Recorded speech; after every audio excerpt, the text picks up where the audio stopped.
స్థానిక శాసనసభ్యుడు సంజీవ్ రెడ్డి గారు వాళ్ళు విజ్ఞప్తి చేశారు.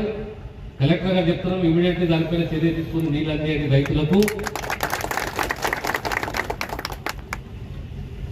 నారాయణఖేడ్, జోగిపేట, జైరాబాద్ ఇది ఎప్పుడైనా కాంగ్రెస్ కు కలిసిపోతుంది. జోగిపేటే కాదు, జోగిపేట ఏ రకంగా చూస్తామో అదే రకంగా నారాయణఖేడ్ కూడా న్యాయం చేస్తున్న విషయాన్ని మీకు సౌమ్యంగా తెలియజేస్తుంది.